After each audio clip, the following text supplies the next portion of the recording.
Here's a startling fact.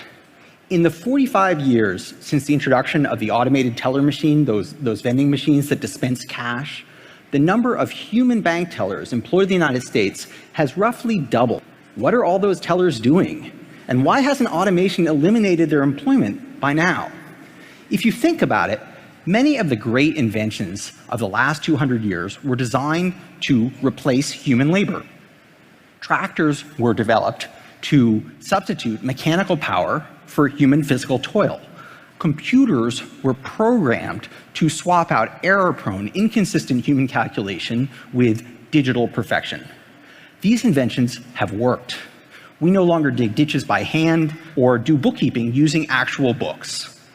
And yet, the fraction of US adults employed in the labor market is higher now in 2016 than it was 125 years ago in 1890, and it's risen in just about every decade in the intervening 125 years.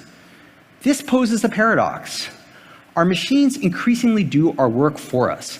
Why doesn't this make our labor redundant and our skills obsolete? Why are there still so many jobs? ATMs, automated teller machines, had two countervailing effects on bank teller employment. As you'd expect, they replaced a lot of teller tasks. The number of tellers per branch fell by about a third. But banks quickly discovered it also was cheaper to open new branches, and the number of bank branches increased by about 40% in the same time period. The net result was more branches and more tellers. But those tellers were doing somewhat different work. As their routine cash handling tasks receded, they became less like checkout clerks and more like salespeople, forging relationships with customers, solving problems, and introducing them to new products like credit cards, loans, and investments. More tellers doing a more cognitively demanding job. There's a general principle here. Most of the work that we do requires a multiplicity of skills. Automating some subset of those tasks doesn't make the other ones unnecessary. In fact, it makes them more important. It increases their economic value. Let me give you a stark example. In 1986, the Space Shuttle Challenger exploded and crashed back down to Earth less than 2 minutes after takeoff. The cause of that crash, it turned out, was an inexpensive rubber O-ring in the booster rocket that had frozen on the launch pad the night before and failed catastrophically moments after takeoff. In this multi-billion-dollar enterprise, that simple rubber O-ring made the difference between mission success and the calamitous death of 7 astronauts. An ingenious metaphor for this tragic setting is the O-ring production function. The O-ring production function conceives of the work as a series of interlocking steps, links in a chain. Every one of those links must hold for the mission to succeed. This precarious situation has a surprisingly positive implication. Improvements in the reliability of any one link in the chain increases the value of improving any of the other links. The reason the O-ring was critical to Space Shuttle Challenger is because everything else worked perfectly. Here's the broader point. In much of the work that we do, we are the O-rings. Yes, ATMs could do certain cash handling tasks faster and better than tellers. But that didn't make tellers superfluous. It increased the importance of their problem-solving skills and their relationships with customers. Now, as our tools improve, technology magnifies our leverage and increases the importance of our expertise and our judgment and our creativity. And that brings me to the second principle. Never get enough. You may be thinking, okay, O-ring, got it. That says the jobs that people do will be important. They can't be done by machines, but they still need to be done. But that doesn't tell me how many jobs they'll need to be. In 1900, 40% of all US employment was on farms. Today, it's less than 2%. Why are there so few farmers today? It's not because we're eating less. A century of productivity growth in farming means that now a couple of million farmers can feed a nation of 320 million. That's amazing progress, but it also means there are only so many O-ring jobs left in farming. Many of the industries in which we now work, health and medicine, electronics and computing, were tiny or barely existed a century ago. Many of the products that we spend a lot of our money on, air conditioners, sport utility vehicles, computers, and mobile devices, were unattainably expensive or just hadn't been invented a century ago.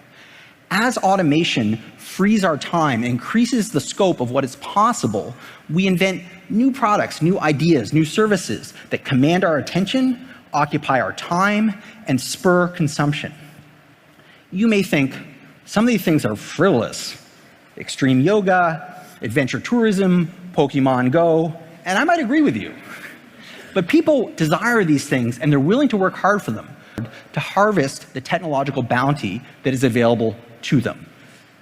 So if you accept these two principles, the O-ring principle and the never get enough principle, then you agree with me. There will be jobs. Does that mean there's nothing to worry about? No. Automation creates wealth by allowing us to do more work in less time.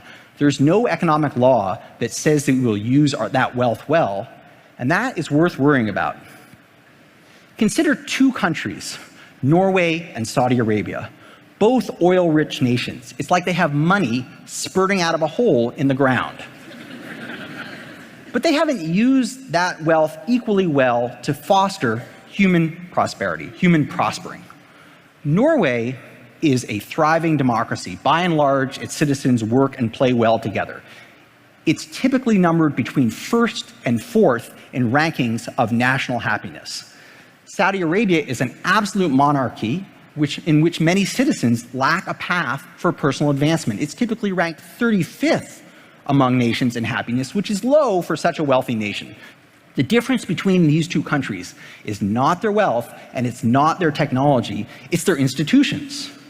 Norway has invested to build a society with opportunity and economic mobility. Saudi Arabia has raised living standards while frustrating many other human strivings. Two countries, both wealthy, not equally well off. And this brings me to the challenge that we face today, the challenge that automation poses for us. The challenge is not that we're running out of work. The US has added 14 million jobs since the depths of the Great Recession. The challenge is that many of those jobs are not good jobs, and many citizens cannot qualify for the good jobs that are being created. But here's some encouraging news. We have faced equally momentous economic transformations in the past, and we have come through them successfully. In the late 1800s and early 1900s, when automation was eliminating vast numbers of agricultural jobs, remember that tractor? The farm states faced a threat of mass unemployment, a generation of youth no longer needed on the farm, but not prepared for industry.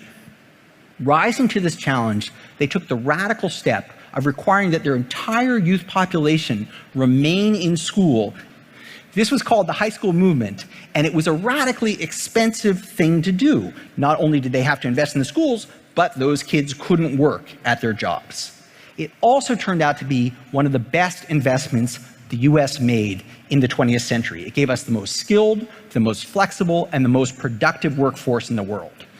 What this example highlights is the primacy of our institutions, most especially our schools, in allowing us to reap the harvest of our technological prosperity. It's foolish to say there's nothing to worry about. Clearly, we can get this wrong. If the US had not invested in its schools and in its skills a century ago with the high school movement, we would be a less prosperous, a less mobile, and probably a lot less happy society. Adjusting to the rapid pace of technological change creates real challenges, seen most clearly in our polarized labor market and the threat that it poses to economic mobility. I can't tell you what people are going to do for work 100 years from now, but the future doesn't hinge on my imagination. If I were a farmer in Iowa in the year 1900, an economist from the 21st century teleported down to my field and said, in the next 100 years, agricultural employment is going to fall from 40% of all jobs to 2%, I would not have said, oh, we got this. We'll do app development, radiological medicine, yoga instruction, Bitmoji. Wow, a 95% reduction in farm employment with no shortage of food. That's an amazing amount of progress. I hope that humanity finds something remarkable to do with all of that prosperity. Thank you very much. In 2013, researchers at Oxford University did a study on the future of work. They concluded that almost 1 in every 2 jobs have a high risk of being automated by machines. Now, machine learning is the technology that's responsible for most of this disruption. It's the most powerful branch of artificial intelligence. It allows machines to learn from data and mimic some of the things that humans can do. So machine learning started making its way into industry in the early 90s, and it started with relatively simple tasks. It started with things like assessing credit risk from loan applications, sorting the mail by reading handwritten characters from zip codes. Over the past few years, we have made dramatic breakthroughs. Machine learning is now capable of far, far more complex tasks. In 2012, Kaggle challenged its community to build an algorithm that could grade high school essays. The winning algorithms were able to match the grades given by human teachers. Last year, we issued an even more difficult challenge. Can you take images of the eye and diagnose an eye disease called diabetic retinopathy? Again, the winning algorithms were able to match the diagnoses given by human ophthalmologists. Now, given the right data, machines are going to outperform humans at tasks like this. A teacher might read 10,000 essays over a 40-year career. An ophthalmologist might see 50,000 eyes. A machine can read millions of essays or see millions of eyes within minutes. We have no chance of competing against machines on frequent, high-volume tasks. But there are things that we can do that machines can't do. Where machines have made very little progress is in tackling novel situations. They can't handle things they haven't seen many times before. The fundamental limitation of machine learning is that it needs to learn from large volumes of past data. Now, humans don't. We have the ability to connect seemingly disparate threads to solve problems we've never seen before. Percy Spencer was a physicist working on radar during World War II when he noticed the magnetron was melting his chocolate bar. So he was able to connect his understanding of electromagnetic radiation with his knowledge of cooking in order to invent the microwave oven.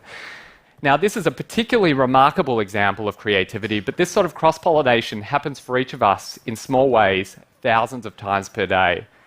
Machines cannot compete with us when it comes to tackling novel situations, and this puts a fundamental limit on the human tasks that machines will automate. So what does this mean for the future of work? The future state of any single job lies in the answer to a single question. To what extent is that job reducible to frequent, high-volume tasks, and to what extent does it involve tackling novel situations? On frequent, high-volume tasks, machines are getting smarter and smarter.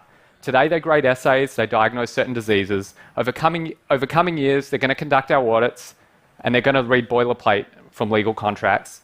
Accountants and lawyers are still needed. They're going to be needed for complex tax structuring, for path-breaking litigation, but machines will shrink their ranks and make these jobs harder to come by.